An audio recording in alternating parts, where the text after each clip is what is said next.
salam sejahtera bagi kita semua, teman-teman media yang saya hormati. Terima kasih atas perhatiannya dan kehadiran teman-teman media semua, dan tentu kami menyambut baik karena dengan begitu kami dapat menyampaikan informasi yang dapat teman-teman komunikasikan lebih lanjut kepada masyarakat. Pertama-tama saya ingin membacakan posisi yang kami anut terkait dengan perkembangan beberapa waktu belakangan ini, bahwa berkaitan dengan pernyataan dari MSCI kemarin waktu Indonesia, kami OJK menerima penjelasan itu sebagai masukan yang baik, karena kami melihat bahwa lembaga itu tetap ingin memasukkan saham-saham emiten dari Indonesia dalam indeks global yang menunjukkan bahwa pasar modal Indonesia sangat potensial dan investable bagi investor internasional. Sesuai dengan hal tadi, maka kami akan melakukan beberapa langkah di bawah ini. Pertama, menindaklanjuti proposal ataupun penyesuaian yang sudah dilakukan oleh Bursa dan KSEI yang sudah dipublikasikan dan saat ini sedang dipelajari oleh MSCI apakah sesuai dengan yang dibutuhkan mereka, yang adalah mengecualikan investor dalam kategori corporate dan others dalam perhitungan free float, dengan kemudian mempublikasikan kepemilikan saham di atas dan di bawah 5% untuk setiap kategori pemilikan tadi itu. Nah, seperti saya katakan bahwa penyesuaian tadi itu sedang dikaji lebih jauh oleh MSCI.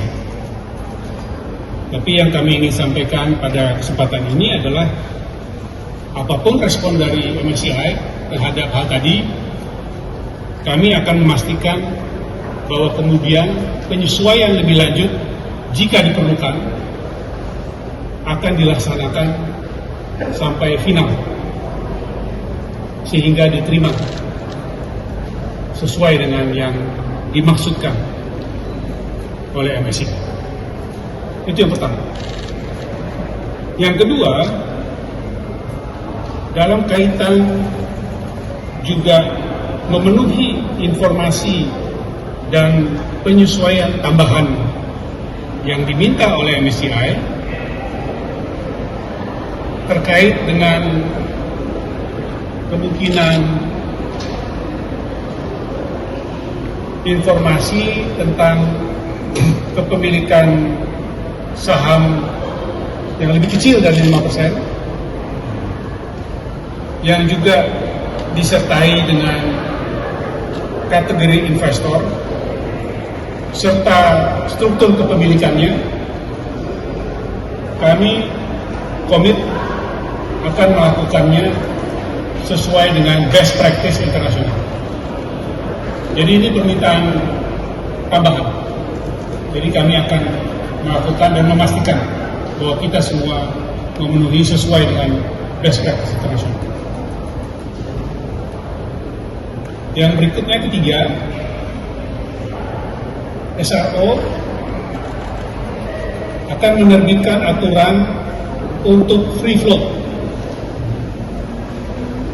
minimal 15% yang akan dilakukan dalam waktu dekat dan dengan transparansi yang baik. Dan bagi emiten atau perusahaan publik yang dalam jangka waktu tertentu ditentukan nanti dalam pengaturan tersebut tidak dapat memenuhinya, maka akan diberikan exit policy melalui proses pengawasan yang baik. Itu poin-poin yang saya sampaikan pada kesempatan ini, dan sebagai tambahan terhadap poin yang terkait dengan kami bisa sampaikan juga bahwa kami memahami dalam diskusi dengan pemerintah bahwa pemerintah akan menerbitkan peraturan terkait demutualisasi bursa dalam kuartal pertama tahun ini. Itu hal-hal yang kami ingin sampaikan sebagai bagian dari komitmen yang lebih baik, berintegritas, dan meningkatkan transparansi semuanya.